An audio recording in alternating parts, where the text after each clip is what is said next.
Sio kweli kwamba watu wote ambao wanafanya masturbation wanapata madhara ambayo yanasababishwa na masturbation, kwa sababu hii inatokana na wewe namna gani ulikuwa unafanya punyeto au unafanya masturbation kwa namna gani.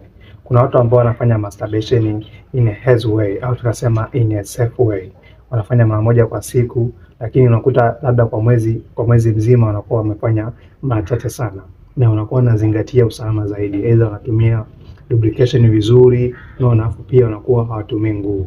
Sasa kuna wengine wote wanafanya masturbation kwa kutumia nguvu sana, na unakuta wanatumia labda kwa siku wanafanya masturbation almost labda mara 3, na unakuta ni kila siku anafanya na anatumia nguvu sana.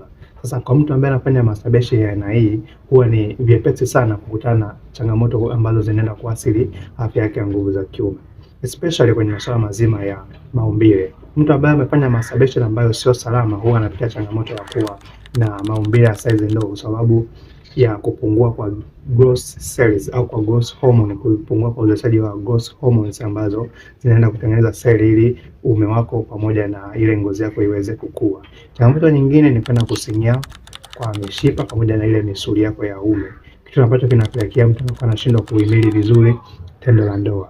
Changamoto nyingine ni psychological effect. Mtu anakuwa na tendency ya woga, wasiwasi pamoja na kutokuja